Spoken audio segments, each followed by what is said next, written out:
Hi friends, welcome to my YouTube channel coding Sam Sai. ఈ వీడియోలో మనం కంప్యూటర్ ఇంజనీరింగ్కి సంబంధించిన డిప్లొమా కంప్యూటర్ ఇంజనీరింగ్కి సంబంధించిన డిబిఎంఎస్ అనే సబ్జెక్ట్ యొక్క ఇంపార్టెంట్ క్వశ్చన్ చూసుకుందాం. ఫస్ట్ మనం వెయిటేజ్ చూసుకున్నట్లయితే ప్రతి చాప్టర్కి అంటే ఈ డిబిఎంఎస్లో 5 యూనిట్స్ ఉన్నాయి. ప్రతి చాప్టర్కి 14 మార్క్స్ ఉన్నాయన్నమాట.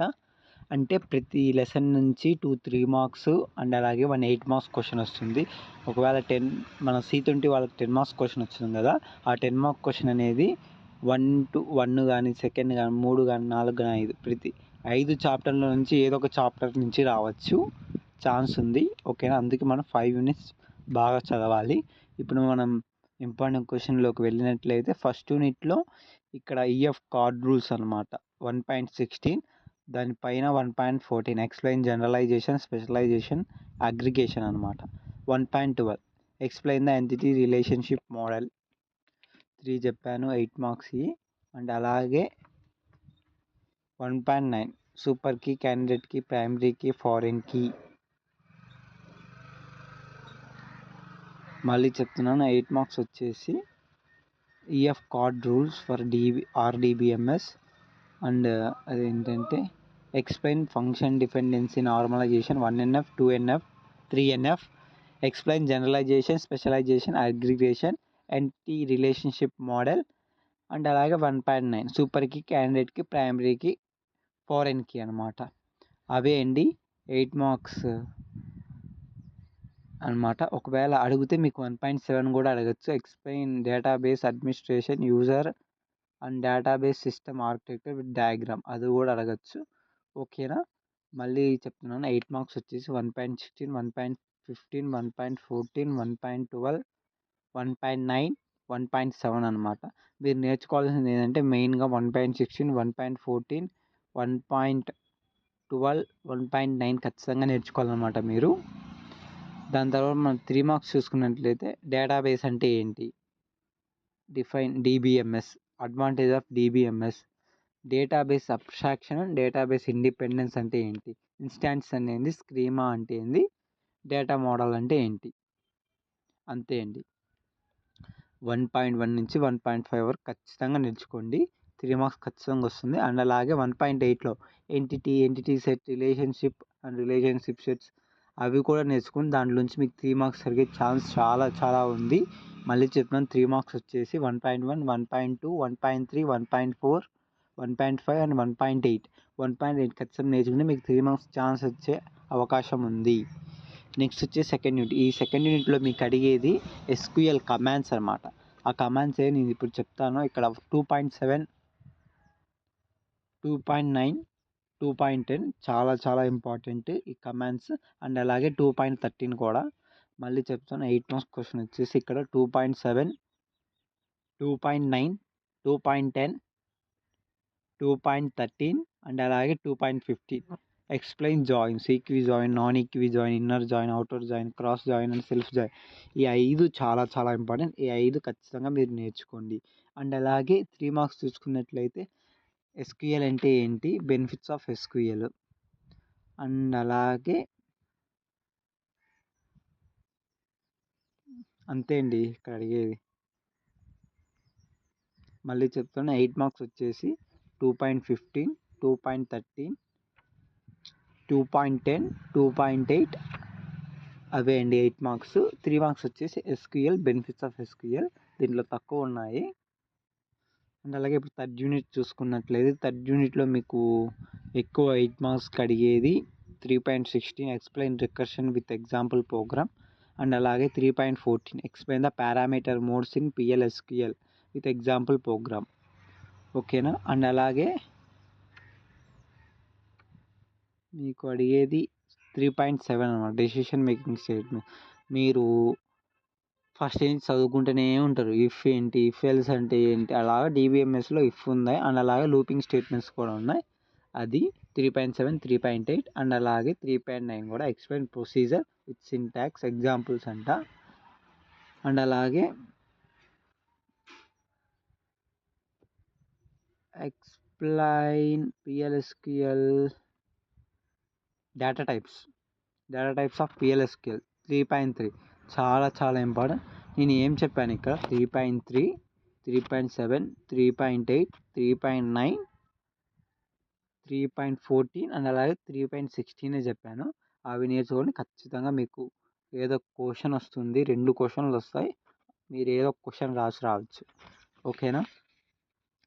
మీకు ఒకవేళ టైం ఉంటే ఇన్పుట్ అవుట్పుట్ స్టేట్మెంట్స్ కూడా చూసుకొని వెళ్ళండి. అండ్ అలాగే 3 మార్క్స్ చూసుకున్నట్లయితే PLSQL అంతే అండి, ఫీచర్స్ ఆఫ్ PLSQL. అండ్ అలాగే మీకు రికర్షన్ అంటే ఏంటి, advantage of sub program 3 marks మళ్ళీ చెప్తున్నాను. PLSQL ఏంటి, ఫీచర్స్ ఆఫ్ PLSQL, రికర్షన్ అంటే ఏంటి, అడ్వాంటేజ్ సబ్ ప్రోగ్రామ్స్ అండి, అంతే, అంతకుమించి ఏమి లేదు మీకు. ఇక 4th యూనిట్కి వచ్చేసి అయితే 8 మార్క్స్ ఎక్కువ అడిగేది ఇంప్లిసిట్ కజర్, ఎక్స్ప్లిసిట్ కజర్ 4.3, 4.4. అండ్ అలాగే ఎక్సెప్షన్ హ్యాండిలింగ్ అండి. ఇక్కడ list the explain about exception handling నేర్చుకుంటే మనకి బిల్ట్-ఇన్ ఎక్సెప్షన్ వస్తాయి అండ్ అలాగే యూజర్ డిఫైన్ ఎక్సెప్షన్ కూడా వస్తాయి. అందుకే నేను చెప్తున్నా, గూగుల్లోకి వెళ్ళి ఎక్స్ప్లెయిన్ అబౌట్ ఎక్సెప్షన్ హ్యాండిలింగ్ అని కొట్టండి. దాంట్లో ఖచ్చితంగా మీకు టైప్స్ చూపిస్తుంది, డెఫినేషన్ చూపిస్తుంది, ప్రోగ్రామ్ కూడా చూపిస్తుంది.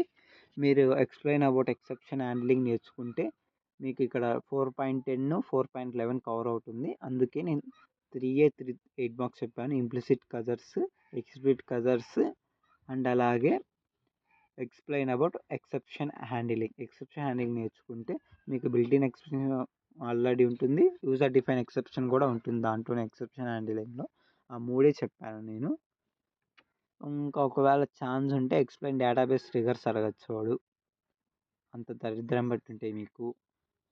ఇంకా 3 మార్క్స్ అంటారా, 3 మార్క్స్ అంటే క్రజర్ అంటే ఏంటి, define trigger, advantage of triggers, advantage of exception handling, అంతే అండి అడిగేది మీకు. ఏంటి అంటే మళ్ళీ చెప్తున్నాను, 3 మార్క్స్. క్రజర్ అంటే ఏంటి, define trigger, advantage of trigger, advantage of exception handling. Exception handling అంటే ఏంటి, డెఫినేషన్ అది, అంతే అండి. ఇక్కడ 5th యూనిట్కి వచ్చినట్లయితే దీంట్లో మీకు 2 కాన్సెప్ట్స్ ఉన్నాయి, NoSQL అండ్ MongoDB. ఒక క్వశ్చన్ NoSQL, ఇంకొక క్వశ్చన్ వచ్చేసి MongoDB. మన C20 వాళ్ళకి 15A 15B ఉంటుంది కదా, అలాగే ఒక క్వశ్చన్ NoSQL నుంచి, ఒక క్వశ్చన్ MongoDB నుంచి అనమాట. ఇక మనం చూసుకున్నట్లయితే main important compare RDBMS and NoSQL, చాలా ఇంపార్టెంట్. అండ్ అలా explain the classification of database, RDBMS, OLAP, NoSQL, అది కూడా 8 మార్క్స్ చాలా ఇంపార్టెంట్. అండ్ అలాగే compare difference between ACID and base properties, అది కూడా చాలా ఇంపార్టెంట్ అండి మీకు. ఓకేనా? 5.18 చాలా ఇంపార్టెంట్. ఒకవేళ మీరు కాన్సెప్ట్ ఆఫ్ NoSQL నేర్చుకున్నట్లయితే 5.1.1, 5.1.3, 5.1.5, 5.1.8 ఖచ్చితంగా నేర్చుకోవాల్సిందే. ఎందుకంటే మీరు నేర్చుకుంటే ఖచ్చితంగా వస్తాయి. 5.1.1, 5.1.3, 5.1.5, 5.1.6, 5.1.8, ఈ 1, 2, 3, 4, 5 నేర్చుకుంటే మీకు ఖచ్చితంగా ఒక 8 మార్క్స్ గ్యారంటీ. ఒకవేళ మేము NoSQL నేర్చుకోలేము, MongoDB నేర్చుకోవాలనుకుంటే మీకు 5.23, 5.25, 5.23, 5.2.3, 5.2.5 అవి చాలా ఇంపార్టెంట్. అండ్ అలాగే 5.2.4 కూడా చాలా ఇంపార్టెంట్. ఒకవేళ మీరు MongoDB నేర్చుకోవాలనుకుంటే 5.2.3, 5.2.4, 5.2.5 చాలా ఇంపార్టెంట్ అనమాట. ఇప్పుడు 3 మార్క్స్ మనం NoSQLలో కవర్ చేయాలి, MongoDBలో ఖచ్చితంగా కవర్ చేయాలి కాబట్టి నేను చెప్తున్నా. MongoDB అంటే ఏంటి, అడ్వాంటేజ్ ఆఫ్ MongoDBలో 2 ఉన్నాయి అంతే. ఒకవేళ మీకు 3 మార్క్స్కి డిఫరెంట్ టైప్స్ ఆఫ్ MongoDB కూడా అడగచ్చు, list the different types of data types of MongoDB అని. ఇక్కడ మనం NoSQL చూసుకుంటే NoSQL అంటే ఏంటి, need of NoSQL, and purpose ఏంటి, advantage and disadvantage of NoSQL. ఒక్కొక్కసారి మీకు డిఫైన్ ACID అండ్ బేస్ కూడా అడగచ్చు. అవి మీరు 8 మార్క్స్ నేర్చుకుంటారు, కవర్ అయిపోతాయి. మళ్ళీ 3 మార్క్స్ చెప్తున్నాను ఏంటి అంటే NoSQL, need of NoSQL and purpose అనమాట. అండ్ అలాగే మీకు అడ్వాంటేజ్ డిసడ్వాంటేజ్ ఆఫ్ NoSQL. ఒకవేళ మీకు 8 మార్క్స్ చెప్పినట్టు కూడా మీకు 3 మార్క్స్ అడగచ్చు. అందుకే నేను చెప్తున్నాను, నేనైతే అయితే 8 మార్క్స్ చెప్పింటానో అవి 10 మార్క్స్కి ఖచ్చితంగా వస్తాయి. అవి 10 మార్క్స్కి వచ్చేది, ఇంకా ఏం అడగలేడు. నేను అన్నీ ఎక్కువ ఇంపార్టెంట్ 10 మార్క్స్ వచ్చేది చెప్పాను ప్రతి చాప్టర్లో. మీరు 8 మార్క్స్ ఏ చెప్పింటానో అవే నేర్చుకొని 10 మార్క్స్ కూడా వస్తాయి. Thank you friends. Please like, share and subscribe this video.